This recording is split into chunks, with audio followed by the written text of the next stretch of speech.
guys, welcome back to my channel. Trisha Paytas is a staple of this channel, so we couldn't not do an update for you guys this week and fill you in on all of the things that Trisha has been up to. She has been fairly consistently uploading to both her main channel and her quote family channel for weeks now, and really since she had her daughter Malibu. Becoming a mother hasn't slowed her down in the least. Now, there are a few theories about that on the ever toxic subreddit Trishyland wifeys, where many reckon that Trisha does very little in ways of actual parenting and Moses takes care of most of it. The theory behind that is kind of backed up by the amount of times that Trisha films alone in the car. And in the recent upload titled My Identity Crisis, Trisha once again proves that she does frequent the subreddit by saying this. Okay, contrary to popular belief, because people think I'm just out every single day, all day, every day, just getting Starbucks, I get 3 Starbucks a week.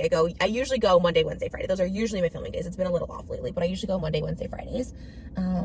I've thought about going to Tuesday, Thursdays because it's just so much fun, but I'm definitely not anymore. I've said this before, but I'll say it again. The Trishyland subreddit is not somewhere that Trisha should spend too much time on, because I could really see how that could be terrible for someone's mental health. Don't get me wrong, I check out a lot of what is being discussed there, but if there was an entire subreddit dedicated to calling out my every move, I don't know if I would want to look at that. One thing that you've heard and likely will continue to hear from Trisha in regards to the regular fast food drive-thru and Starbucks visits is that this is what she does for content. I'm only here 3 times a week for an hour a day, and this is my job, and that's it, and I don't have a 9 to 5, and I don't go for 8 hours, and I'm very lucky. And it seems that Trisha is somewhat being conscious about her calories right now, as she mentions numerous times throughout this video that she has gained weight and is looking things up to see exactly how many calories are in them. We'll mention this again shortly in regards to another recent upload of hers, but the main thing that Trisha wants to talk about in this video is how she thinks she might have an identity disorder. So today I am doing a video which I feel like is a surprise to some. No, it's not that video. This one is serious. Trisha attributes the fact that she likes to copy styles and becomes obsessed with certain outfits and looks to her maybe having this identity disorder, and she says that ever since high school she has done this, and even in the current day, if Holly Madison posts an outfit, Trisha needs to get that outfit. And I don't know if it's because I lack style, or I really don't know what a cute outfit is. If I'm not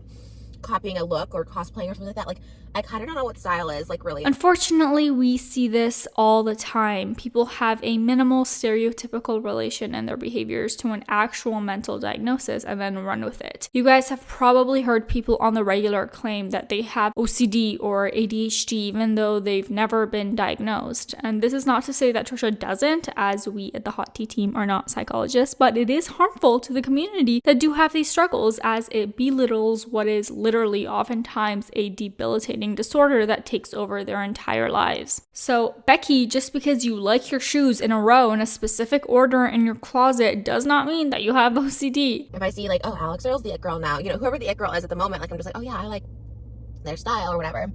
I think this might be a fairly normal thing that's done across the world. This is what trends are, really, but I will say I don't think that Trisha doesn't have some form of personality disorder, but I certainly would not go as far as to diagnose or throw out terms like that outside of saying that she has been diagnosed borderline. We can always tell when Trisha is onto something new because her entire style, language, diet, and behaviors change depending on what she's into, so she very well could have an identity disorder. I don't know. But apparently Trisha got an email from someone who wrote in detail exactly why they were mad at Trisha, and they mentioned the DID video specifically, and Trisha actually brings this up during the upload. They just clearly haven't seen that I talked about or apologized for all the stuff like that, going what time, at what period I was in my life. And the DID video specifically, I was going through it. It was March of 2020, and I had been told I had it before on 2 occasions. I won't even say multiple. On 2 occasions I had it. I wonder who told her that she had DID though. Was it a therapist? How did nothing else come of that? But anyway, Trisha explains that the reason that she did that DID video back then was because she got called out for saying she related to the illness, so she just lashed out. Plus, she says she was doing drugs heavily at the time as well. Started trolling, started just being let me just be extreme with this. You know what I mean? Let me just, and I don't even know my mindset at the time, to be honest. I was quite literally out of my mind back then. Trisha also says that in addition to this personality struggle, she genuinely has struggled with her gender identity. And I still struggle. I watch RuPaul's Drag Race now. I got addicted. And then I'm kind of like, this is kind of me. Maybe I'm like a drag queen, right? Like where I love to perform and like become a different character. Trisha goes on to say that people come for her when she says that there is something wrong with her, and then come for her when she is dressing up and changing character, saying there's something wrong with her, so she can't win. It doesn't affect my real life. I don't like become these people. And really, there lies the problem, doesn't it? People don't like to be cosplayed. That includes when you cosplay minimum wage jobs, cultures that you don't belong to, and mental health struggles, Trisha. But this kind of leads us on to Trisha's next rant about the film, The Whale. Quick trigger warning for you guys, this part has some discussion of ED as well as weight. Maybe you have or have not seen talk about the movie The Whale recently, but basically it's a movie that stars Brendan Fraser as a morbidly obese English teacher who is trying to reconcile his relationship with his daughter. Apparently this film is super sad and emotional, but anyway, Trisha is not happy with this movie even though she hasn't seen it. Trisha says that she has always been overweight, always struggled with being fat, and in her opinion there are no pros to being overweight, only cons. I am triggered beyond belief, and I'm pretty strong. You don't get triggered that easy. I've been called fat. I've been called a whale, and 100% of the time it's used in a derogatory way. Trisha is basing her opinion on this movie entirely around the clips that she's seen on TikTok, and she says so herself. She also gets emotional during this video because she lost an uncle to complications related to diabetes and obesity. So I've seen firsthand how being overweight can affect the quality of life for people. In regard to the movie clips from The Whale that Trisha has seen, she particularly doesn't like how the character's family treats him because of his weight. It's triggering. Everyone's always yelling at him. Everyone's always angry at him.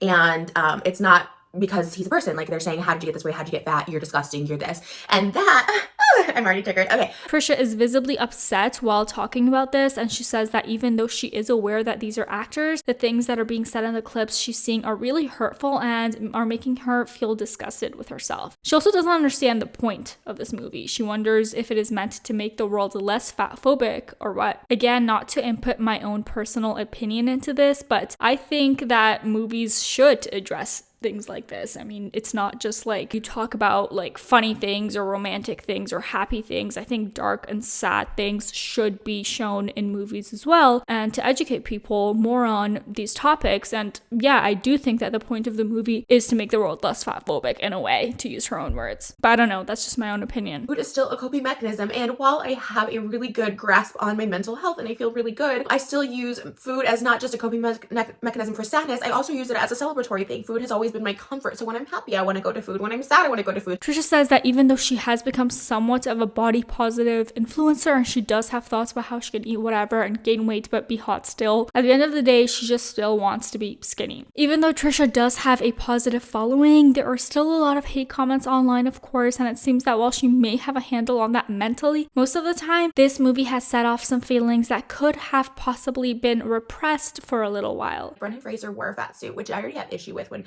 actors wear a fat suit. Not saying I don't think he should gain all the weight to play this role.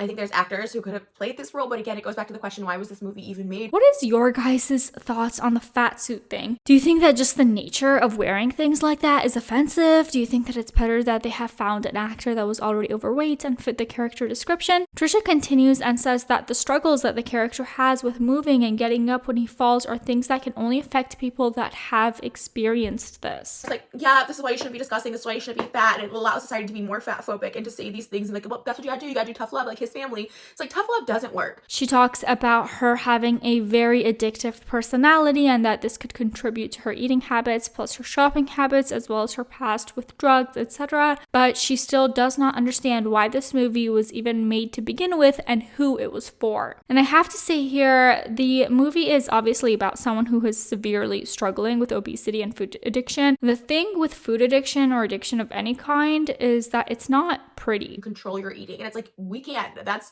the definition of this disease, of this addiction. And any other addict, you wouldn't scream at, you wouldn't shame them, you know, you would. I hate to say it, Trisha, but that's not true. People dealing with addiction, whether it be drugs or alcohol, are on a regular basis fighting with their families and loved ones and being shunned and shamed by the people around them. And that's part of what makes addiction so ugly and heartbreaking. We don't shovel our food like that. We're not pigs at a trough, you know? And I just was like, so like, I just thought it was another element to have society look at fat people as this disgusting animal that can't control themselves, you know? While I definitely agree that our society can be very fat phobic, among other things, that is addiction, unfortunately. Addiction comes along with that incapability of self-control, and I certainly mean no offense at all when I say that. I'm sure some of you watching this video have experienced addiction in some way, whether it be yourself or someone around you, and self-control is a part of it. It's not there a lot of the time. So it's like you can't say on one hand this is an addiction and expect it to only be pretty, because it isn't. By the way, due to the subject matter on this, I will include some helpful links in the description if you or someone you know struggles with addiction. Please use the resources. You're not alone and you are worth the help. But anyway, Trisha says that when it all comes down to it, the reason that she likely feels this upset about all of this is because she is self-conscious about her weight and has always been body shamed because of it. Where's the good part? Where's the good part of this? Because if you're just depicting an addict, then you're depicting it horribly and you're making it look so disgusting, where it's like the same way you wouldn't frame a drug addict this way, like they have a problem. I honestly hate seeing anyone really upset like this, but this is the truth, right? Addiction is horrible, and there actually have been quite a few films that depict this fact in regards to drug addiction as well. For example, Requiem for a Dream and Trainspotting. Not glitz and glam and cool at all, because that's not the truth behind addiction. A quick look at the comments shows us that quite a few of the viewers kind of feel the same as we do in this reaction, and had to say this. It's Trish saying she's not easily triggered for me. I lost my dad because of his weight struggles and weigh over 500 pounds myself. Never would I consider this movie fat phobic. If anything, it really made me feel less alone. You've never watched the movie and have the nerve to call it fat phobic. Come on, Trish. This movie is not fat phobic, and this is the first time I really felt a movie portrayed how it feels to be morbidly obese like myself. As somebody who struggled with morbid obesity for over 15 years and still struggles with obesity, this movie really made me feel seen and felt very close to home. I do not find it fat phobic in the slightest, and for once it wasn't making fun of the fat person or using them for comedic purposes. So basically, you were never morbidly obese, but you are offended. Is this a joke? And lastly, unfortunately, it's not up to other people in the world to tiptoe around your triggers. It's hard, but it's something you have to learn to deal with, because life just isn't fair and it's not going to cater to you and ensure you're comfortable. But anyway, guys, please leave your thoughts in the comments down below as always, and that is going to be it for your overdue Trisha Paytas update. If you enjoyed today's video, don't forget to leave this video a thumbs up, subscribe to the Hot Tea channel, and hit that notification bell so you don't miss out on any new uploads. And for now, here's some well-deserved eye bleach.